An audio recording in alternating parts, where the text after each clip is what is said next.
ತನ್ನಿಚ್ಛೆಯಂತೆಯೇ ಜೀವಿಸುವ ಸ್ವಾತಂತ್ರ್ಯವೇ ಜೀವನ. ಅಂಥ ಅವಕಾಶ ಇಲ್ಲದಿರುವುದೇ ಸಾವು.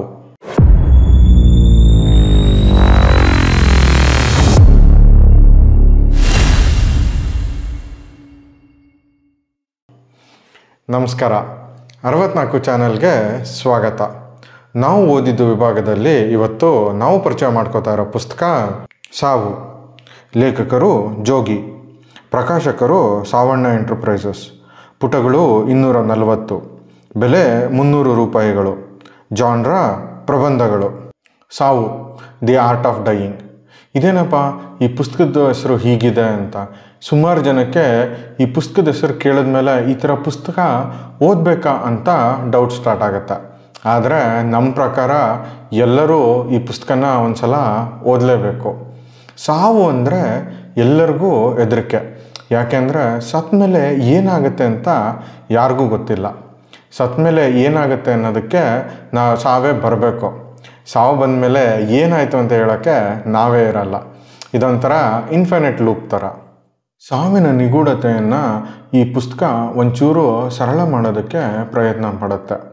ಸಾವು ಇನ್ನೆವಿಟಬಲ್, ಅದರಿಂದ ತಪ್ಪಿಸ್ಕೊಳ್ಳೋದಕ್ಕೆ ಯಾರಿಗೂ ಸಾಧ್ಯನೇ ಇಲ್ಲ. ಆದರೆ ಸಾವು ಬಗ್ಗೆ ಹೆದರ್ಕೊಳ್ಳದೆ ಅದನ್ನು ಬದುಕ್ತರ ಸ್ವೀಕರಿಸೋದು ಹೇಗೆ ಅಂತ ಜೋಗಿಯವರು ಈ ಪುಸ್ತಕದಲ್ಲಿ ತುಂಬ ಚೆನ್ನಾಗಿ ಎಕ್ಸ್ಪ್ಲೈನ್ ಮಾಡ್ತಾರೆ.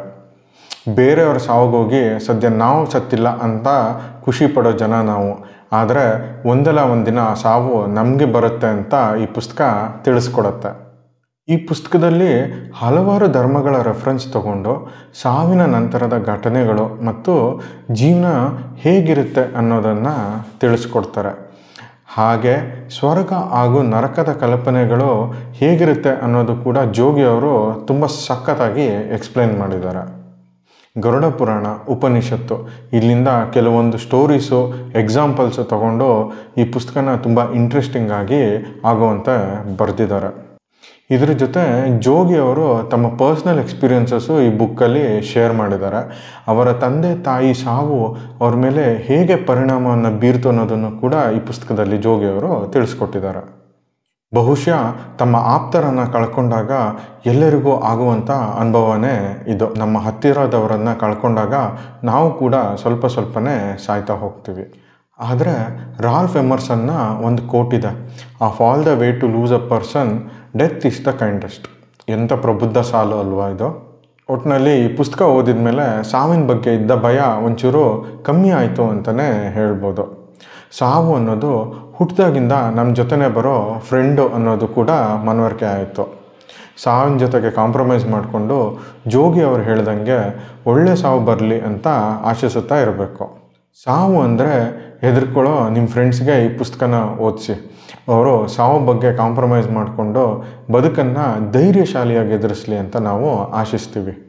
ಬನ್ನಿ, ಈ ಪುಸ್ತಕದಿಂದ 2 ಸಣ್ಣ ಪ್ಯಾರಾಗ್ರಾಫು ನಿಮಗೋಸ್ಕರ ಓದಿ ಹೇಳ್ತೀನಿ.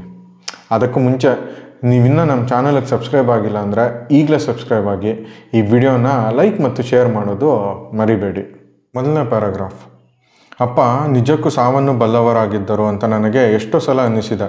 ತನಗಿಷ್ಟ ಬಂದಂತೆ ಓಡಾಡಿಕೊಂಡಿದ್ದಷ್ಟು ದಿನವೂ ಸಾವಿನ ನೆನಪೇ ಇಲ್ಲದಂತೆ ಲವಲವಿಕೆಯಿಂದ ಇದ್ದವರು ಬೆಂಗಳೂರಿಗೆ ಬಂದ ನಂತರ ಕುಸಿಯುತ್ತಾ ಹೋದರು. ಆರಂಭದಲ್ಲಿ ಕೆಲವು ದಿನ ಬೆಳಗ್ಗೆ ಸುತ್ತಾಡಲು ಹೊರಟು ಸಂಜೆ ವಾಪಸ್ಸಾಗುತ್ತಿದ್ದವರು ಕ್ರಮೇಣ ಅದನ್ನೂ ಬಿಟ್ಟರು. ಆಗೆಲ್ಲ ಅವರು ಹೇಳುತ್ತಿದ್ದ ಮಾತು, ಮನುಷ್ಯ ತನ್ನ ಪಾಡಿಗೆ ತಾನು ಕಾಡಿನಲ್ಲಿರುವ ಪ್ರಾಣಿಗಳ ಹಾಗೆ ಓಡಾಡಿಕೊಂಡಿರಲು ಆಗದೆ ಹೋದರೆ ಸತ್ತ ಹಾಗೆ. ತನ್ನಿಚ್ಛೆಯಂತೆ ಜೀವಿಸುವ ಸ್ವಾತಂತ್ರ್ಯವೇ ಜೀವನ. ಅಂಥ ಅವಕಾಶ ಇಲ್ಲದಿರುವುದೇ ಸಾವು ಎಂದು ಅಪ್ಪ ಅರಿತಿದ್ದರು. 2ನೇ ಪ್ಯಾರಾಗ್ರಾಫ್. ಮರಣಕಾಲ ಪ್ರಾಪ್ತವಾದಾಗ ಹೀಗಾಗುತ್ತದೆ ಎಂದು ಉಪನಿಷತ್ತು ಹೇಳುತ್ತದೆಯೇ ಹೊರತು ಆ ಮರಣಕಾಲ ಯಾವಾಗ ಬರುತ್ತದೆ ಎನ್ನುವ ಪ್ರಸ್ತಾಪ ಇಲ್ಲಿಲ್ಲ. ಸಾಯುವ ಕಾಲ ಹತ್ತಿರ ಬಂದಾಗ ಮನುಷ್ಯ ಏದುಸಿರು ಬಿಡುತ್ತಾನೆ. ಉಸಿರಾಟ ಕಷ್ಟವಾಗುತ್ತದೆ. ಆತ್ಮವು ದೇಹದಿಂದ ಹೊರಗೆ ಹೋಗುವ ಸಮಯದಲ್ಲಿ ಸಂಕಟವನ್ನು, ನೋವನ್ನು ಅನುಭವಿಸುತ್ತಾನೆ. ಮುಪ್ಪಿನಿಂದಾಗಲಿ ಕಾಯಿಲೆಯಿಂದಾಗಲಿ ದೇಹವು ಕೃಶವಾದಾಗ ಮಾವಿನ ಹಣ್ಣು ಮರದಿಂದ ಬೇರ್ಪಡುವಂತೆ ಆತ್ಮ ಪುರುಷನ ದೇಹದ ಅವಯವಗಳಿಂದ ಬಿಡುಗಡೆ ಹೊಂದುತ್ತಾನೆ. ಪ್ರಾಣಗಳಿಗೆ ಆಶ್ರಯ ಕೊಡುವುದಕ್ಕಾಗಿ ಪುನಃ ಬಂದ ದಾರಿಯಲ್ಲಿಗೆ ಹೊರಗೆ ಹೊರಟು ಇನ್ನೊಂದು ದೇಹವನ್ನು ಸೇರಿಕೊಳ್ಳುತ್ತಾನೆ. ನೀವೇನಾದರೂ ಆಲ್ರೆಡಿ ಪುಸ್ತಕ ಓದಿದರೆ ನಿಮ್ಮ ಅನಿಸಿಕೆನ ಕಮೆಂಟ್ ಮೂಲಕ ತಿಳಿಸಿ. ವಿಡಿಯೋ ನೋಡಿದ್ದಕ್ಕಾಗಿ ಧನ್ಯವಾದಗಳು. ನಾನು ಚಂದನ್.